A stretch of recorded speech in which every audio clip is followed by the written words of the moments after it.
I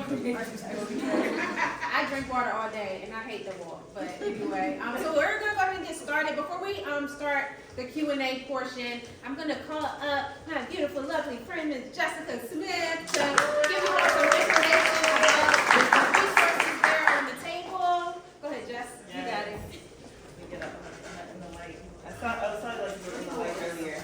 Me. All right. Hi, everyone. It's not a beautiful film screening, a beautiful poem, a beautiful breathwork session. I'm just so grateful to be here. So, like Janae said, I'm her friend Jessica. I'm also a member here at Impact Hub Baltimore. So, if y'all are looking for co-working space, feel free to check out Impact Hub. So, over here, I have resources at my table. So, I am the founder and executive director of a nonprofit here in Baltimore called the Mental Health Emergency Fund. Woo! Our mission really is to destigmatize the need for therapy in Black and brown communities by offering financial support for people who can't pay out-of-pocket services for therapy. So we do a stipend program, and we actually currently have our applications open until Wednesday for our $500 stipend if you need support in accessing mental health care. So I would definitely encourage you to grab a brochure, look at our website, and feel free to apply by Wednesday. We have some one-pagers there around just like different things around mental health, like how to support a loved one if they have a mental health condition, the benefits of mindfulness, a couple other one-pagers that I'm not quite sure, I don't remember. And then I also teach youth mental health first aid, so that is a course for adults who work with youth, so you might be a teacher, a mentor, a neighbor, a family member, or whatever, and it helps you really identify signs and symptoms of suicidal behavior, mental health crises, things like that. And so I'm teaching a class, a 2-day class on June 4th and 5th. It's a Tuesday and a Wednesday from 10 to 1. So you can sign up there, or if you just want information about the course in general, feel free to leaf through the booklets around that. What else do I have? I have some lanyards you can grab. If you just want to sign up for my email newsletter so you can find out about what we're doing, feel free to do that. And then I have a couple of shirts for sale as well. So that's about it. So see the table before you leave, please. At least see the table, say hi, and write your name down. All right. Thank you. All right, thank you, Jess. So yeah, we're gonna go ahead and get started with Q&A. Panelists, I do ask that we project a little bit. Our mic it has legs and it ran away, and so we're not chasing it. We're just gonna go with the flow right now. So I guess we will start here. You can, panelists, I'll have you all introduce yourself and just give a little, I don't know, elevator pitch about who you are, what you do, and all those other things. Okay. Good afternoon. My name is Marquise Carrington. I'm a yoga instructor, a podcaster, author, and musician from Baltimore, Maryland. And my goal is to make people aware of the things that impact us and how we need to make space for others as much as we desire to make space for ourselves.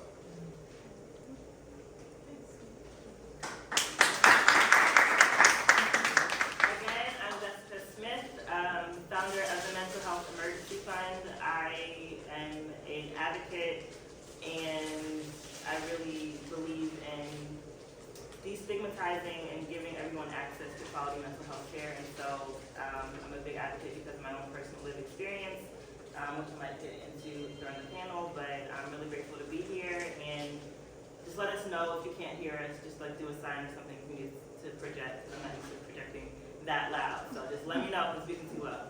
Could I also add, if you feel comfortable, move up a little bit. Let's get a little more personal. If you have the space to. Because some of us may get a little emotional as we speak about some of these topics, and it's harder to throw your voice about some of the things we may be talking about. Yeah. So if you feel comfortable, there's an open seat there, there's an open seat here. Thank you. Let's just find a way to build community. Y'all know me, but I'll go ahead and introduce myself. I am Janae. I like to go by Janae B. I am a newer into this advocacy work. My passion stem from my past life experiences as well. Mental health has been always something that has been important to me. My mission is to help people experience inner healing for external results. As a licensed esthetician, my goal is to not just do facials and have people glowing externally, but internally they're crippling. I genuinely want people to experience that inner healing, peace, and joy that we all have access to. Good evening, good afternoon, everyone. My name is Sharday Carter. I'm a licensed clinical professional counselor. I'm also a owner of my own private practice, which is called Day to Day Counseling Services. I chose the name Day to Day because I believe that sometimes people need just small tools to help them navigate throughout the day. Currently work with clients all throughout the state of Maryland. My focus is helping individuals navigate life after loss. So that's any type of loss, not just the death of a loved one, but it could be a divorce, loss of a job, loss of yourself, becoming a mom, any type of loss, that is my specialty.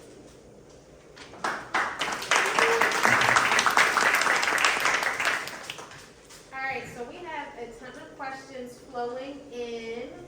So I'm going to just start with the first one. I think there's a question for me. It said, had you already been in therapy before this season, and was therapy helpful in this time? And so that's a really great question, and I had a feeling that that question was going to come about. I've been in therapy.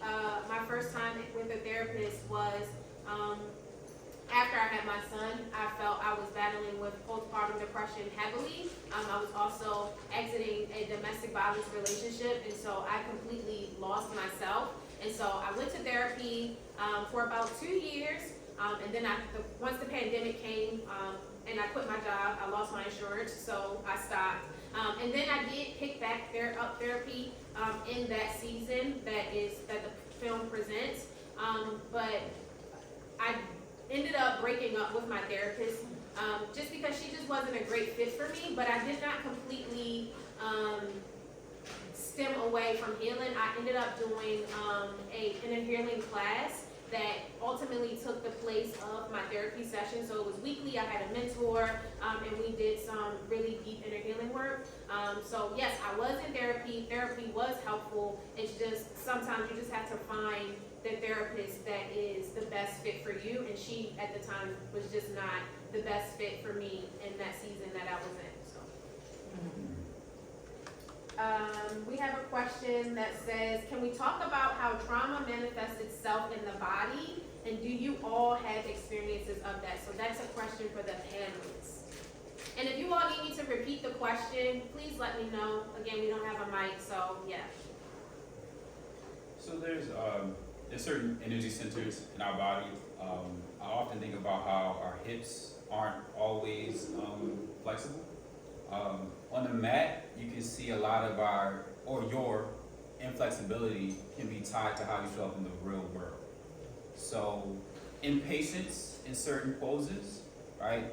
We know about downward dog, we know about warrior poses, but impatience with your breath, impatience with just the thought of slowing down and finding a centeredness is off of the mat.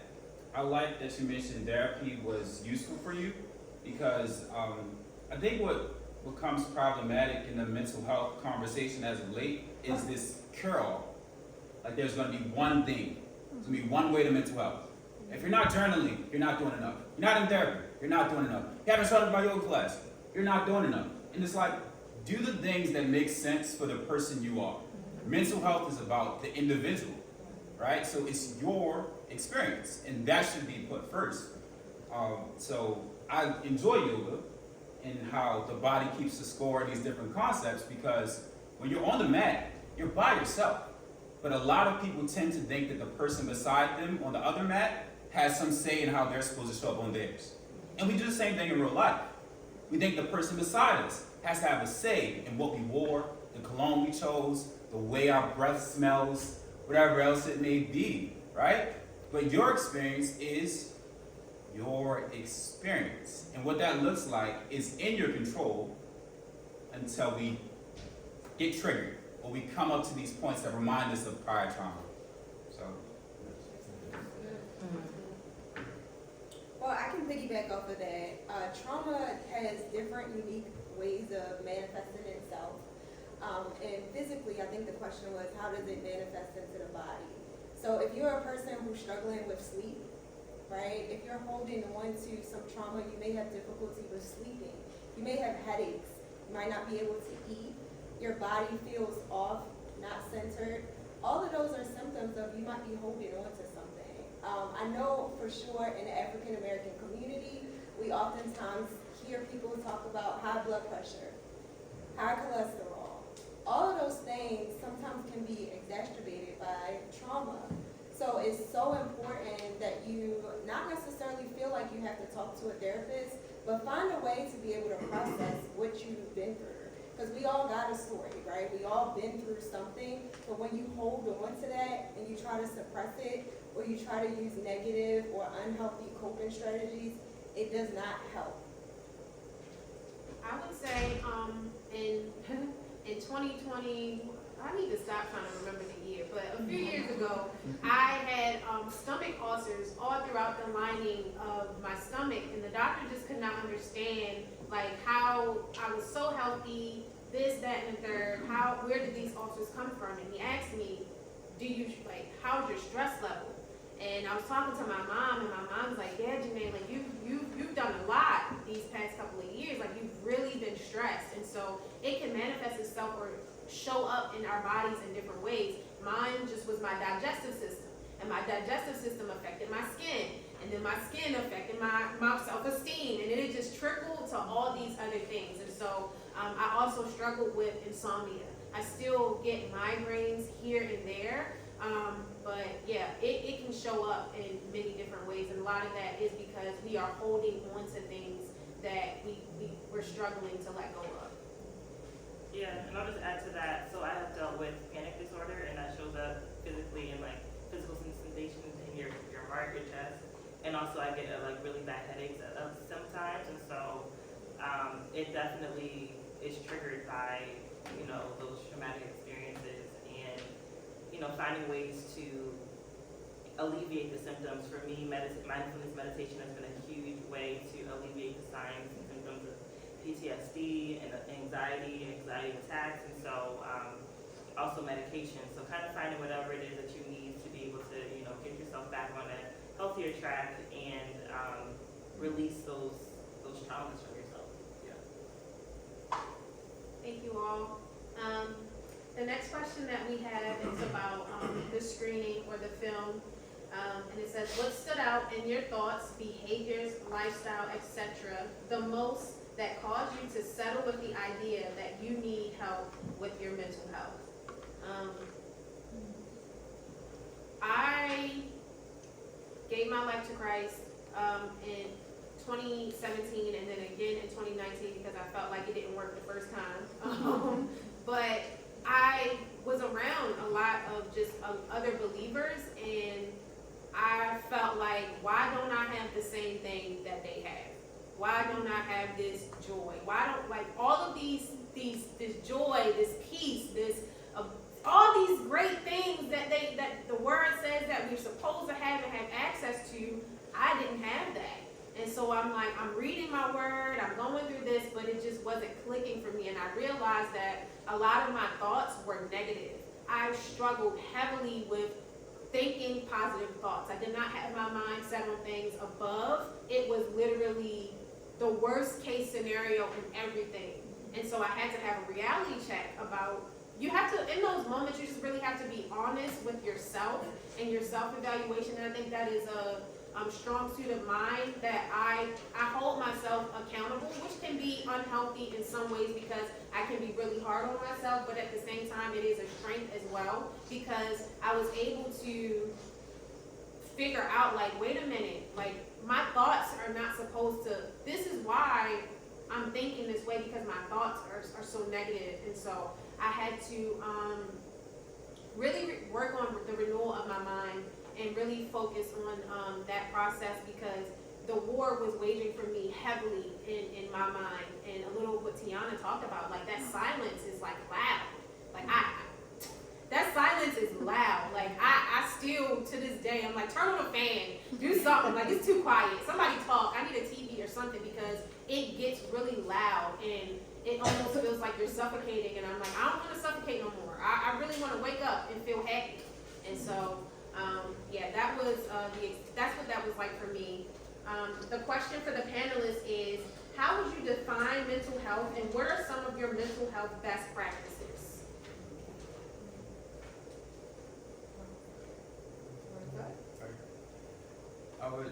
I would define it's layered. I think about like how to define it. I guess it's the mind, but sometimes I think holistically because I've been a yoga instructor for about 2 years now. But I think about spiritual health just as much as mental health. So where I am spiritually is just as important. Some of my best practices are slowing down, making space no matter how anybody feels about it, and making it clear as to why I need that space. Last year, my family lost my stepmother, right? So grief is a difficult thing to deal with. It's even harder to deal with when everybody doesn't have a full conception of the relationship to your stepmother. The stepmom in America and in a lot of households is that lady that got with my dad. She was way more than the lady that got with my dad. And she is actually a part of my mental health journey. I was depressed in high school. I went to Poly. I enjoyed my time there. But there was a point where the work got too heavy. The bus ride was too long. My dad was too far away from home. He was 12 hours ahead. It made him often at time, but it felt like 12 hours ahead. And there's all these things going on that were beyond my control. So I had to find a way to center myself, and I centered it through isolating. I stopped playing basketball with my friends. I started writing more in my journal. I started hating myself because that was more fun than like just telling people how I felt. How you doing, Marquise? I'm fine. I'm fine. I'm fine. The voice doesn't say fine. The voice doesn't say anything at some points, right? But she comes into my life and she gets the Chinese food that I like after school. And sometimes we eat Popeyes. My mother loves to cook. My birth mother loves to cook. And I got no problem with mother cooking. Like, I love it. But every now and then I want to eat out. And she fulfilled that. And she would listen. And she would ask questions that nobody else was asking. And we would share this grief somewhat that my father's 12 hours ahead. We joke about how he works too much and how he doesn't slow down and make space for himself. And then I grow to do the same patterns. But part of the reason I'm telling the story is because retracing my story, giving another perspective to my story, is a part of my practice. I don't think we get enough space to talk about who we've been and why we've been the people we have. All right? That's important. The past is gone, right? The future isn't promised. Neither one exists. We're in this moment. But everything that happened prior to me getting on this stage is of some value. And the value that's assigned to it is in my hands. So, yeah, I still sit into these memories like it was yesterday, right? Because it's this living thing. But the best practice for me has been journaling and exercising. Yes. So I'm the host of a podcast, and one of my guests is a current PhD student in psychology, and he came on and talked about the difference between mental health and mental illness. And so I really love the way that he described it. He was saying we all have mental health as much as we have physical health.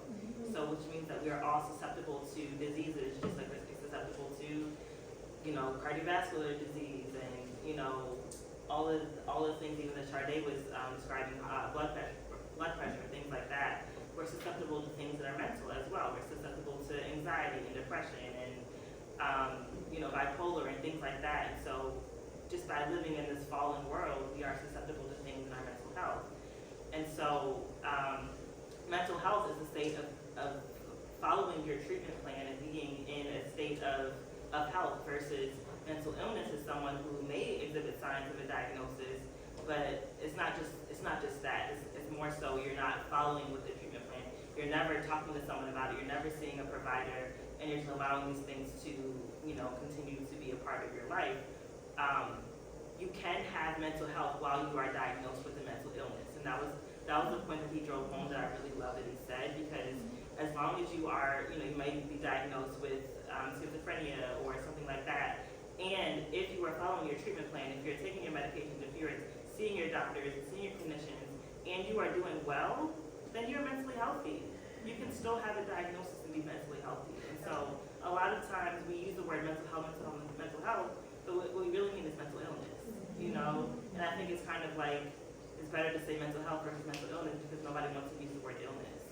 But we have to say it. We have to speak it out. We have to say it with our mouth and to be able to really confront these stigmas and these barriers. And so for me, some of the ways that I take care of my mental health and even my mental illness is by being in community, by speaking, having a platform, talking about it. The more that I speak about it, shame dies in the light, right? Yes. And so really it brings me a lot of freedom, it brings me a lot of joy to talk about what I've been through, because I know that there's healing on the other side, there's freedom on the other side for other people. I mentioned meditation earlier, that I do that multiple times a day. I do guided meditations to my own voice over scripture, and I've been doing that for several years, and I teach meditation classes on that.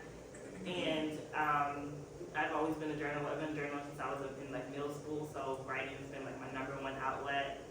And prayer for sure, prayer and just worshiping the Lord and just calling on Him, just like Janae did in her video, like, Father, like, I need you. And I love the image of the hand coming out and her reaching for it, because it's nothing that you can do on your own. You have to seek help. You have to stay connected to community. Both Marquise and Janae mentioned isolation, and it can be really easy to isolate, but having those people around you to check in on you is really, really, really helpful, and I'm grateful for my village. I'm gonna go ahead and hop to the next question, because we got a lot of questions. Yeah, you said a question. Yes, I told her. The next question, I love this question. What advice would you give to someone who is hesitant to seek professional mental health services? Okay, well, I guess I can start. Because for one, when I have a new client, I always celebrate them. And I celebrate them for taking the opportunity to be courageous enough to even acknowledge that something's off, right? We oftentimes can feel like it's something wrong with me because I need help or that I want to talk to someone. And so I try to, with all of my clients from the get-go, I always explain that I'm very, very big on rapport. I don't start with asking questions about your background. I want to know who you are. I want you to know that I see you. I want you to know that I'm not just someone trying to get in your business, because I know a lot of times that I heard that I want to come to therapy, I don't want to talk to nobody about my problems because I don't want nobody in my business. I don't need nobody.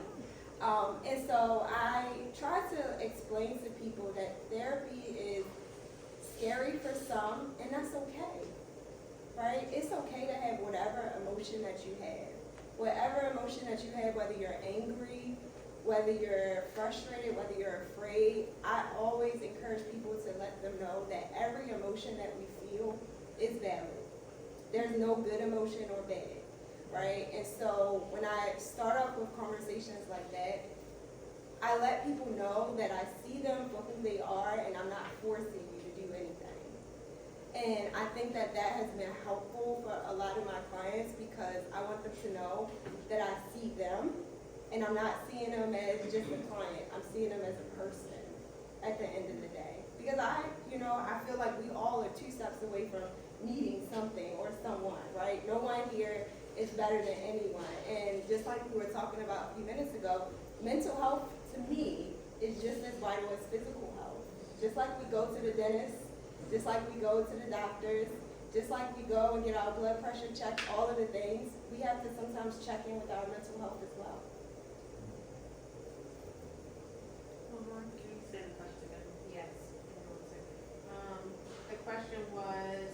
what advice would you give someone who is hesitant to seek professional mental health services? Yeah, I think I would tell them to kind of question their hesitancy, like what's coming up for them as they're thinking about that. Like what are the barriers that are present? You know, maybe do some journaling exercises around, okay, well, there's stigma here, I don't want to be seen this way, or, you know, I know this person who had a horrible experience, or I don't want to be diagnosed with something, I'm scared that I might have something and I don't want to find out the truth about it. Like, what are the reasons that are preventing me from actually taking that step to talk to somebody? So to kind of just like assessing and questioning yourself around that. And then I would also say, you know, you can take baby steps. Like, no one is forcing you to do anything. And so there's an app that I like to reference. It's called Daylio, Daylio. And basically it's just a journaling app where you can journal your mood and different things that you were doing during that time. Like, were you asleep? Were you with friends? What did you eat that day? And like, how was your mood? And it's a way to kind of track your mood throughout your days. And after you kind of like do that for a couple weeks and see, you might be able to see, okay, when I am around this type of person, or, you know, in this space, then, you know, I get a little bit more anxious, or when I'm doing my work, or when I'm at my job, you know, you'll just start to see certain triggers, and that's all intel for you once you are ready to take that step and go to a therapist, because you have some data to present to them. Yeah, and I just want to say, in addition to that, I always try to encourage people to know that you don't have to stick with the same therapist. If you try with somebody and it's not a good fit, like she said, it just wasn't a good fit. Sometimes you can work with a therapist and that person is able to help you get to the next level or the next season, and they're no longer needed, and that's okay. I think sometimes we kind of get in a habit of feeling like once I start working with someone, I have to stay with that person. And so if you release that narrative and let yourself know that I can try out as many as I need to, and that's also a reason why you want to do consultations with some therapists. Sometimes therapists offer 15-minute consultations just so you can kind of check in with them to see, do I even like this person, you know? And also, even if you do one session and it just doesn't fit for you, it's okay to switch, like you can change too. Yeah, I want to speak a little to that. When I my last therapist that I had, I was trying out new therapists within the same organization, and I don't know how I got connected with the coordinator lady, but we would talk on the phone like all the time during this process, like to exchange phone numbers. She's texting me, but what she said to me was, "You're gonna know if that therapist is for you immediately." And I'm like, I want to give them a chance. And I'm knowing, I'm like, nah, like this, I cannot sit with this woman every week. I'm not doing it. But she's like, you're gonna know. And so, like everyone has said already, it's like, that is okay if someone is not a good fit. And I think nipping it in the bud, or approaching that up front, or breaking free from that relationship up front, is a lot easier to do, or at least it has been for me, than to be in the weeds of, oh, I'm pouring out to you, I've talked to you about this, and going through the whole getting in-depth thing. It's a lot harder to, just like any relationship, right? Like friendships, relationships, you go deep and you tell and you share, and this is hard to break away from those relationships when they no longer serve you or just are unhealthy for you, or whatever the case may be. And so therapy can kind of be that way, and it's don't get discouraged by that, because we can feel like we're the only one that's experiencing that, like, oh, I'm the only one that can't find a therapist, or I'm the only one that's got to get a new therapist, and those are lies. That's just simply, that's not true. The next question that we have is, do you think it's possible for someone to be happy every single day?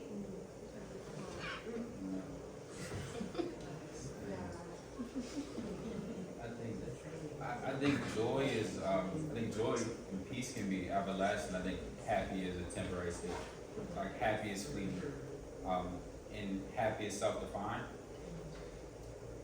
Yeah, and I would say, if you're around people who seem like they're happy all the time, or they're just a really extroverted, they have high energy or whatever, you never know what someone's mask looks like. Someone's mask can be happiness. underneath of that mask can be really deep things, and that's all they know how to do is to put on, right? So never just like try to compare yourself to someone else because you don't know what they're going through. But it's unrealistic for anyone to be happy 100% of the time. We are human with emotions. We're gonna have our ebbs and flows all the time. That's part of life. Yeah. Just like sadness. I mean, sadness is also a neutral experience and emotion. It's okay to be sad sometimes. It's okay to be happy sometimes. And like you said, Jess, wearing a mask. I mean, so many clients come to me and they're exhausted from wearing a mask. And their mask is always happiness. I mean, I have clients who literally are getting all of these nominations and awards at work, and they come in session and cry the whole entire time because they're wearing a mask and they're afraid of showing people how they really feel. And so, and that's one of the great things about therapy is you have a safe space to let that mask down.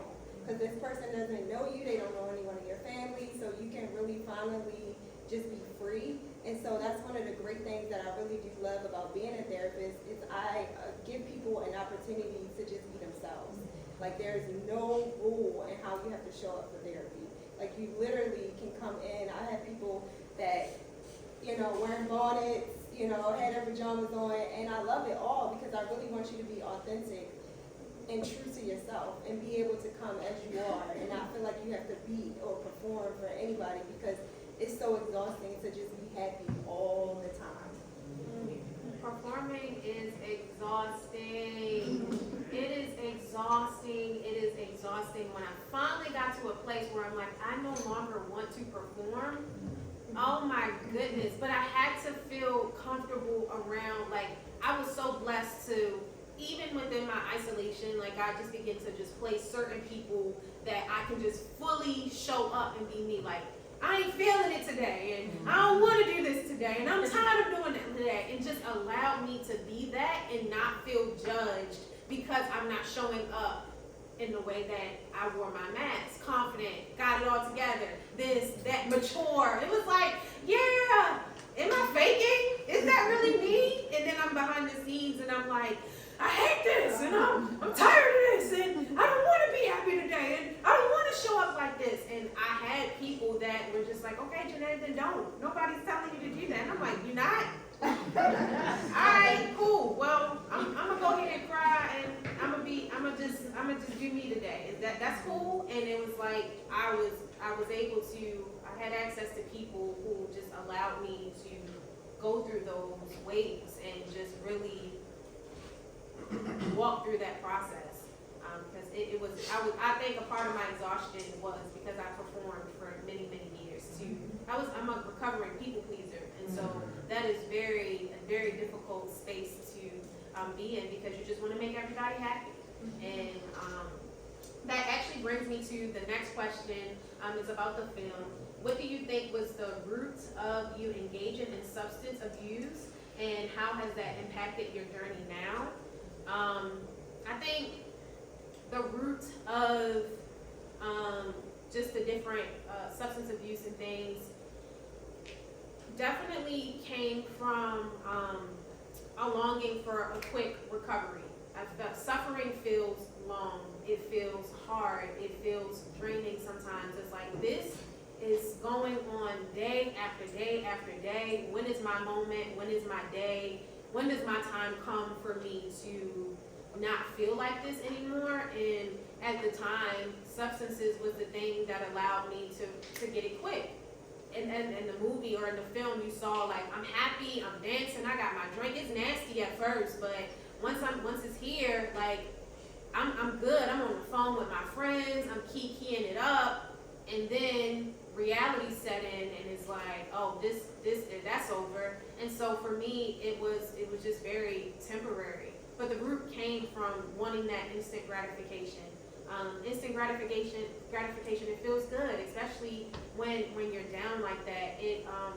I was thirsty. My soul was just thirsty and longing for something, and I just didn't know what at the time. And so what I was used to, I went to college, and that's what we did. We drank, we smoked, we did all the things, and it felt good. It was fun. And so that's where my mind, the last memory of like good feelings, that's where my mind took me. And so that's where the direction it drove me to. How has that impacted your journey now? I'm not taking, listen, I have friends or people who are on their journey and are still like, yeah, let's take shots or I'm not doing that. I feel like in that it allowed me to set up healthy boundaries of this is what I'm doing, this is what I'm not doing. I'm not saying that I'm a saint. I'm not saying that I'm not saying any of that, but from that experience, it allowed me to know like, I'm feeling too anxious today. Like, I don't need to have that. I'm feeling too down, like I'm already not feeling like myself. I don't need to add on top of me already not feeling like myself. And so it allowed me to put healthy boundaries in place with myself first so that I can then have those healthy boundaries with people. And it's not even just like alcohol. It can be caffeine. Like some days I'm like, nah, I can't do the caffeine today. The caffeine is gonna give me anxiety today. Like I'm gonna hold off on the coffee. It can be anything, whatever throws itself at you for that, to give you that instant gratification. It allowed me to say no to a lot of those things, and I do still struggle in certain areas, but it allowed me to have that self-awareness or that awareness of like, yeah, no, it's temporary. Another question for the panelists. This is for you all, because you all do this type of work. What advice would you give to someone who's interested in working in the mental health field? So, me and Jessica spoke about it a little bit, but it feels like it's a calling. Like, it calls you in. All the experiences that I've had have led me to yoga. I was a teacher at a middle school, and I started during the pandemic. I thought the world was going to end because my mother kept telling me to wear a mask. If I don't wear a mask, I'm the worst person in the world. So I was like, I guess I'll go teach or something. And it was on Zoom. So I started teaching during the Zoom process, and I understood the computer better than my coworkers, so it wasn't too bad for me. We came into the building, it was a lot different. I had a lot of expectations about what it was supposed to be. I had a lot of stories about who children were at the time. Rather than allowing them to give me their story, I would write their story. And you mentioned people pleasing. I was a people pleaser. And sometimes I still am, because it's a hard thing to break. I care, and I'm not going to be ashamed about caring. I care when I look outside that window and I see North Avenue and I just know the history. I care. And it hurts to care at times, but I mentioned the school in teaching because as I was teaching, I ran into a lot of moments where I saw myself through the students. I was angry at them about something that I wanted them to do that I wouldn't expect of myself, or that I used to expect of myself and wasn't giving myself grace, so I didn't give them the same grace. And my mentor witnessed it in me. She was a restorative practices practitioner, studied many different classes and workshops, and invited me into a yoga journey. So that's where I learned about acceptance, trust, forgiveness, patience, non-judgment, non-striving, and beginner's mind.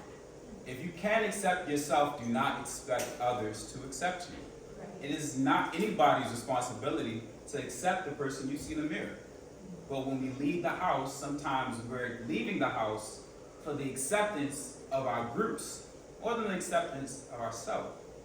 So I had to sit into that, and I still deal with it. I wrote this story about myself. I wrote this story that says I can't sit in spaces like this because I'm from the city that doesn't get to come into this space in my mind.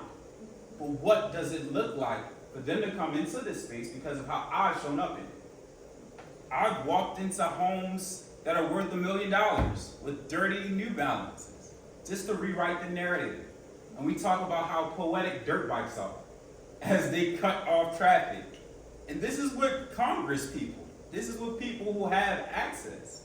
But mental health, mental illness I've often looked at it as this thing of you're not really experiencing what you're experiencing. And it can go as far as putting you into an institution. You're not really experiencing what you're experiencing. We live in a space of white supremacy. That impacts us in a lot of different ways that we have no control over, right? I get to tell my story in the way I wish to. I get to speak as eloquently as I please. But ultimately, if I keep my mouth closed and I have a ski mask, or I just have this t-shirt on, it tells a story for me without getting to speak it. So that's also a part of this journey, right? And it's acknowledging all these things at once as we show up in space. But always running in tangent. I apologize. I get passionate about this.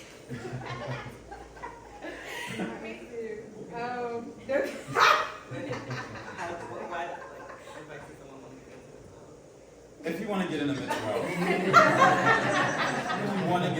health, bless your heart. Bless your heart. And don't try to prove a point. You're already proven. Don't try to prove a point. Because that becomes the part. Just do the things that speak to you. Find the spaces that speak to you truthfully. That's why I like your poem so much. Because the silence is like, it's true. Find that thing that keeps, like, the thing you're afraid of the most. Go ahead. Can I have one thing? Yeah. This is real short. I would say, yeah, like Marquis said, we were talking about this, a calling. It's sometimes it's based off of your own personal lived experience, and you're like, you have to become an advocate for them. For me, I felt like I had to become an advocate for it because I knew that my story could heal others. But what I was going to say is, you don't always have to be an entrepreneur. You don't always have to be the one to start something. There are so many organizations who need your help. Volunteer. Start by volunteering, and then kind of see what it is with a low stakes level commitment before you start to really like go out and say, oh, I'm going to be this person out in the world. Like there's so many organizations who need your support, who need, hands and feet to do the things. So I would say just kind of start there. And I'm just gonna say one thing, because I think this is important. I feel like most of the time when people come to human services, in most cases, it's because you want to help people. And I feel like one of the most important and valuable lessons that does not get talked about enough is burnout. Right? Sorry. Listen, I think that like anybody in this field at some point in time has experienced or have been close to experiencing burnout. And so I feel like that is one of the most valuable things that I couldn't just let us move on to the next question without mentioning that. Because I feel like when we join human services, we want to wear that superhero cape and we want to save everybody because we love everybody, we're passionate about everybody, but this is some really hard work. And so it's so important that you're able to manage your own personal boundaries, that you're able to recognize when you're getting a little tired, being okay with walking away, being okay with not being able to help everybody. I think that is one of the most crucial things. We have time for one more question. And I think it kind of can segue from the last question, but it says, can you speak to the relationship between mental health and creativity? And so I think that's a piece for me is, I didn't know how to put like how I felt in words necessarily. Like Tiana, I'm like, dang Tiana, how you come up with that? Like I'm like, man, that's exactly how I feel. But for me, I can create a visual. I love music. I can find something to tell my story, and I can give you the visual of that.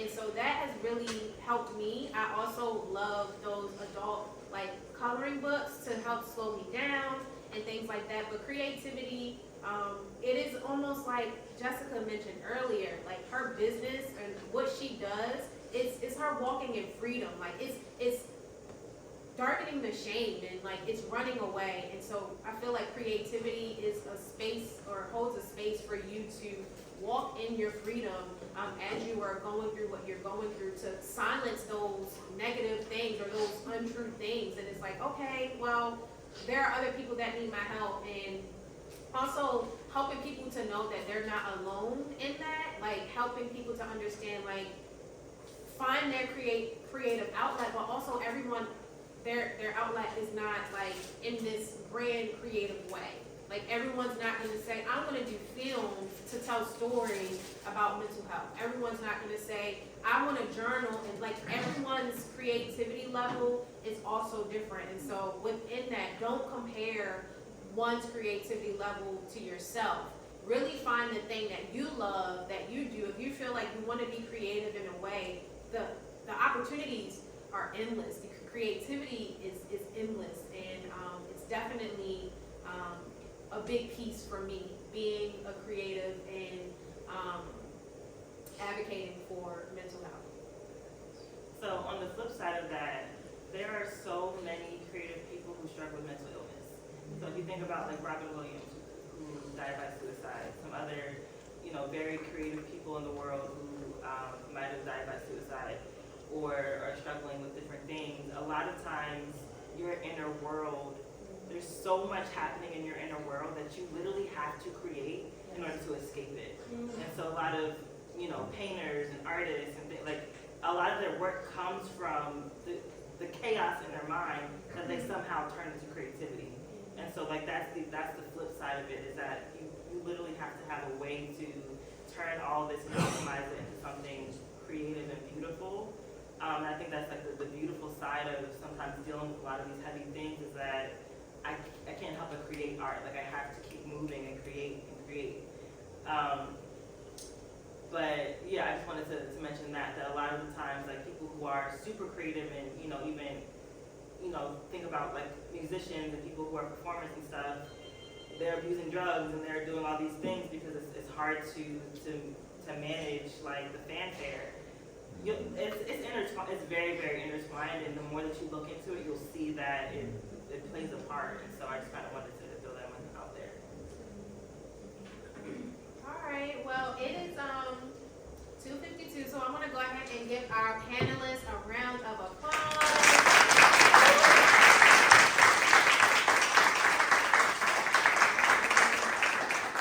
We were not able to get to all of the questions, but I will find out a way to kind of, I don't know. I'll figure out a way to get some more of these questions answered, whether it's an Instagram Live with some of this Q&A, whatever the case may be. But yeah, those are there. We have some dope questions, but just not enough time to answer all of those.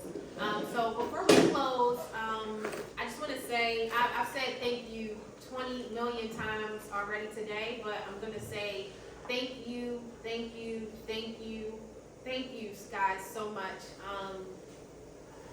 I don't have any words, or I just don't even know what to say right now outside of thank you. This was a very freeing day for me, and to hear Jessica say, what she does is her walking in that freedom. Like I really felt like that today.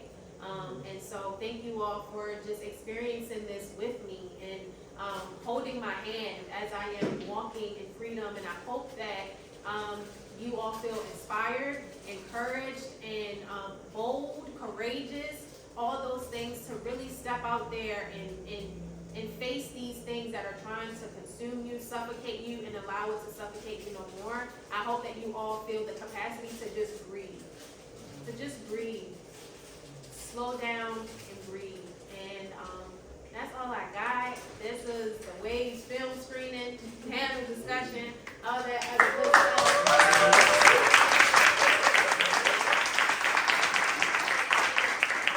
I do want to gift someone with something, so hold on, stay right there. Let me go grab it.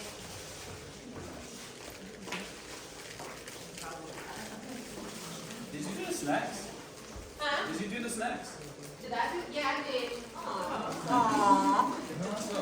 I was gonna add that about the creativity piece. I think sometimes we get locked into like the showy parts of creativity, but my mother's the most creative person in the world to me because she makes breakfast for us every morning. And I think that's like really dope to like really be intentional about the way we do the mundane, Yeah. right? So just put popcorn in a bowl. We was up late. We were up late.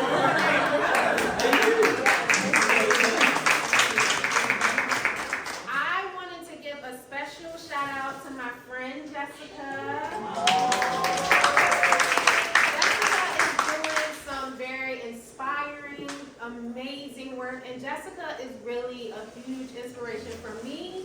Not just a friend, but she's a huge inspiration because Jessica showed me that it's okay to still like go through these things, but still walk in your calling. Like that imposter syndrome really did it bad to me, and I was like, dang, Jessica's still going. But at the same time, she texted me like, hey, you need anything to pray for? How can I pray for you? How can I pray for that? And it's like, man, like it's okay to not necessarily feel okay, but to keep going. And you really, like, I'm gonna keep saying like this is walking in that freedom because like it really is. And so thank you for showing me that. I wanted to replace your sunflowers that you had a difficult time with last week, and so here you go.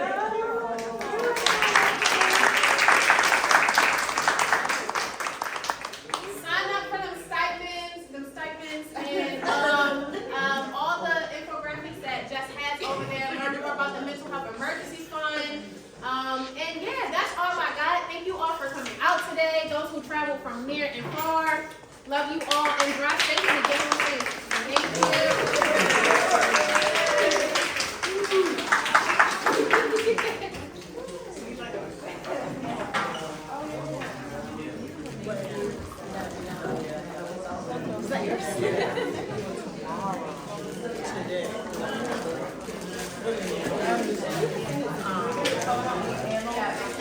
Thank you.